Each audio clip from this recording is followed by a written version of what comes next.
Louis-Dire. Louis-Dire, lecture apéritive. Lecture apéritive! Annie Ernaux, Un lugar ao sol. Annie Ernaux, La Place. Le patois avait été l'unique langue de mes grands-parents. Il se trouve des gens pour apprécier le pittoresque du patois et du français populaire. Ainsi, Proust relevait avec ravissement les incorrections et les mots anciens de Françoise. O patois tinha sido a única língua dos meus avós, a quem aprecio o pitoresco do patois e do francês popular.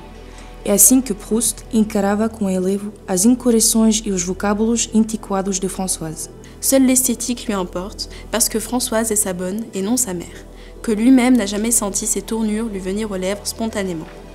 Somente lhe importava a estética, porque Françoise era sua criada e não sua mãe. A ele nunca acudiu aos lábios espontaneamente esse tipo de linguagem.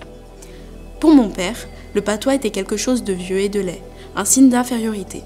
Il était fier d'avoir pu s'en débarrasser en partie, même si son français n'était pas bon, c'était du français. Para o meu pai, o patois era algo velho e feio, sinal de inferioridade.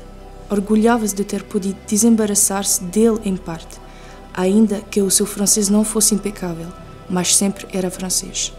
Au Kermesse d'Y, des forts en bagou, costumés à la normande, faisaient des sketchs en patois. Le public riait. Le journal local avait une chronique normande pour amuser les lecteurs. Nas quermesses de Epsilon, indivíduos com paleio habituados ao normando representavam cenas cômicas em patois e o público ria. O jornal local publicava uma crônica normanda para divertir os leitores. Quand le médecin ou n'importe qui de haut placé glissait une expression cauchoise dans la conversation, comme « elle pète par la sente » au lieu de « elle va bien », mon père répétait la phrase du docteur à ma mère avec satisfaction, heureux de croire que ces gens-là, pourtant si chics, avaient encore quelque chose de commun avec nous, une petite infériorité. Quando o médico, ou quem quer que fosse de alta posição, introduzia uma expressão cauchoise na conversa, ela está rija como um perro, em vez de ela está boa. O meu pai repetia a frase à minha mãe com satisfação, contente por supor que aquelas pessoas, apesar de tão pretensiosas, ainda tinham algo de comum conosco, uma pequena inferioridade. Il était persuadé que cela leur avait échappé, car il lui a toujours paru impossible que l'on puisse parler bien, naturellement. Tout bib ou curé, il fallait se forcer, s'écouter, quitte chez soi à se laisser aller. Convencia-se de que isso lhe escapara, porque sempre lhe pareceu impossível que se pudesse falar bem, com naturalidade. Médico ou padre tinham de se esforçar, permanecer atentos, sob pena de se distraírem em casa. Bavard au café, en famille, devant les gens qui parlaient bien, il se taisait, ou il arrêtait au milieu d'une phrase disant « n'est-ce pas ?» ou simplement « pas » avec un geste de la main pour inviter la personne à comprendre et à poursuivre à sa place. Comunicativo no café, em família, diante das pessoas que falavam bem, calava-se, ou interrompia-se ao meio de uma frase e dizia não é assim, ou apenas não, com um gesto de mão para convidar a pessoa a compreender e prosseguir em vez dele. Toujours parler avec précaution, peur indicible du mot de travers, d'aussi mauvais effet que de lâcher un paix. Falar sempre com precaução, medo terrível de palavra dúbia, desse efeito tão pernicioso como dar traque.